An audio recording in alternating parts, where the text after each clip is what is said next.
It's 8:12 a.m. You're standing in a showroom staring at two cars that look almost identical. Same color, same features, same monthly payment. One says $420 to lease. The other says $437 to buy. And in your head, you've already decided. Lower number wins. But here's the part nobody tells you. The cheaper number is often the more expensive decision. You think you're choosing between two cars. You're actually choosing between two financial futures. And there's a specific number buried in this decision that flips everything. I'll show you exactly where it is.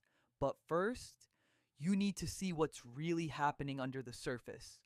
Because this isn't about cars, it's about how money quietly leaves your life.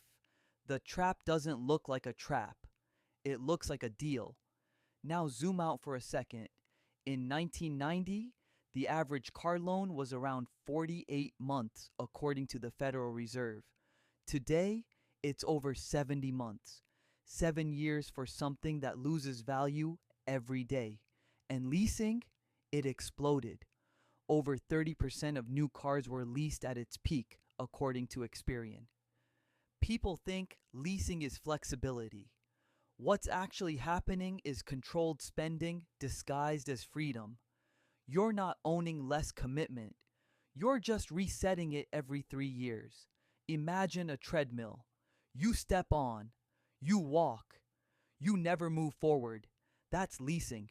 You pay. You drive. You return it. Then you start over. No equity. No asset. Just motion. And the system loves that because predictable payments are profitable. Not for you, for them. You're not paying for the car. You're paying for access. And access expires. Let's make this real. Meet Ahmed. He's 25. Makes $18,000 a year. Drives a new sedan he leases for $420 a month. Looks clean. Feels responsible. Now let's break it down. $420 a month. That's $5,040 a year. Insurance, another $1,200. Fuel, around $1,500. Maintenance, even on a lease, call it $500. That's $8,240 a year. Now subtract taxes from his income, roughly 20%. He keeps $14,400, minus the car, $6,160 left. Divide that by 365 days. That's $16.87 a day for everything else in his life. Food, clothes, emergencies, living. Now here's the part that stings. That car, after 3 years, it's gone. He returns it and starts again. Zero ownership, zero carryover value, 3 years of payments, gone. You didn't buy a car, you rented your lifestyle. Now let's flip it. Same Ahmed, same salary. Instead, he buys a used car for $12,000, finances it over 4 years. His payment? Around $300 a month, lower already. But here's where it changes. After 4 years, the payment ends. The car doesn't. He still has something. Maybe it's worth $6,000. Maybe $7,000. Doesn't matter. It exists. Leasing never gives you that moment. There's no finish line, just renewal. The math doesn't care how new it smells. Now stretch this out over time. 10 years. Leasing at $420 a month equals $50,400. Buying once, maybe twice, totals around $25,000 to $30,000 depending on upgrades. Half the cost. And you still have a car at the end. So what's really happening? You're trading ownership for appearance.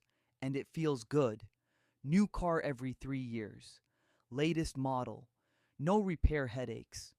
But there's a psychological layer here that's deeper than numbers. You don't lease because it's cheaper. You lease because it feels safer. Lower commitment. Lower upfront cost. lower monthly payment. It reduces decision anxiety. That's a hook. People think they're avoiding risk. What's actually happening is they're locking in permanent payments. You remove uncertainty, but you also remove progress. That's a trade, and your brain loves it because certainty feels like control, even when it's not. You open your banking app, you see a predictable charge. It doesn't scare you, so you accept it. Over and over again, you're not bad with money. You're optimizing for emotional comfort. And comfort is expensive. Comfort is the most expensive thing you'll ever buy. Now here's where it gets worse.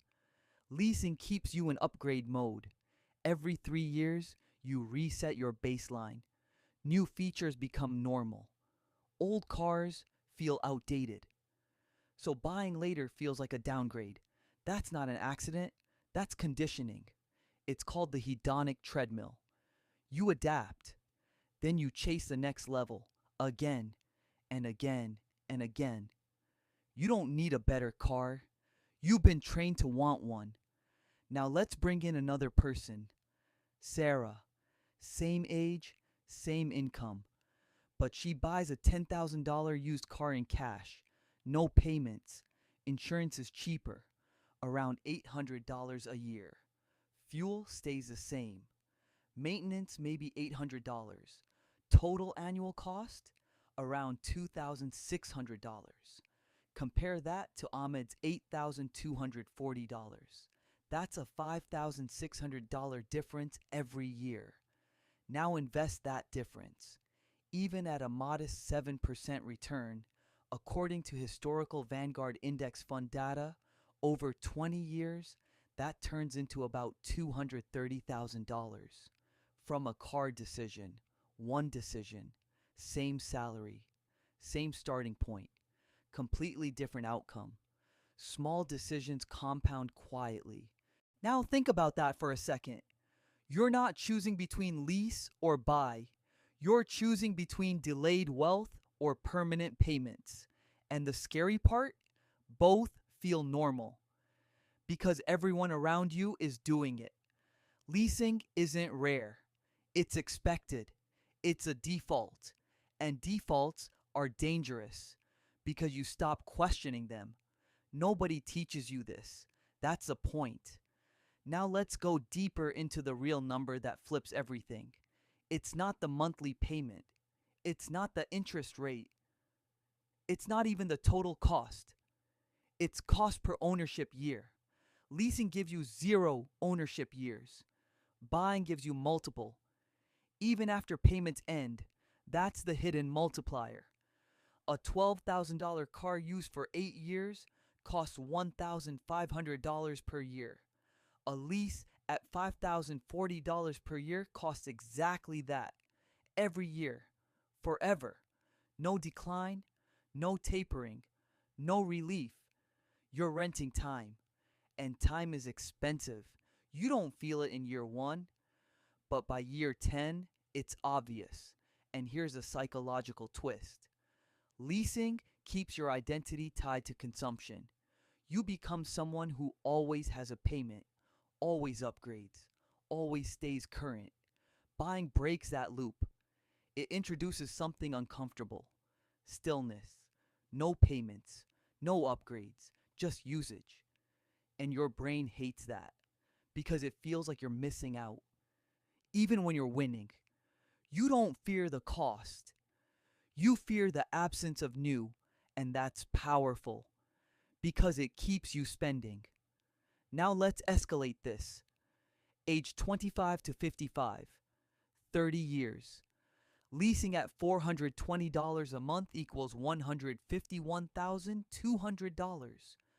Buying strategically over that same period, maybe $70,000 to $90,000 total. Difference? Around $70,000. Invest that difference yearly? You're looking at over $500,000 depending on returns.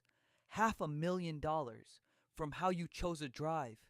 Same roads, same distances, different decisions. One builds something, the other resets. Over and over again. You didn't lose money, you just never kept it. And here's the part that really hits. Leasing makes you feel like you're doing fine. Payments are manageable. Car is reliable. Life looks stable. But stability isn't progress, it's maintenance. You're maintaining an image, not building an asset.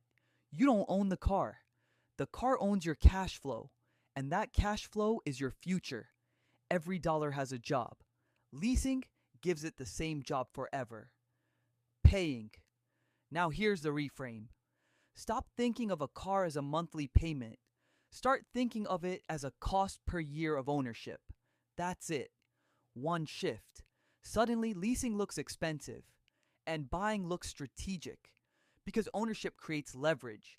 Time works for you, not against you. And the longer you keep the car after it's paid off, the cheaper it becomes.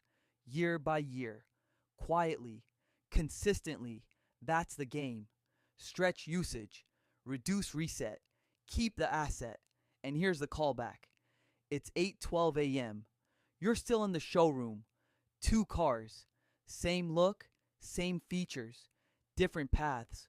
One keeps you moving, the other moves you forward. And now you see it. The number isn't the monthly payment, it's what you have left after the payments stop. And one of these options never lets that happen. You're not choosing a car, you're choosing whether your money ever gets to stay with you.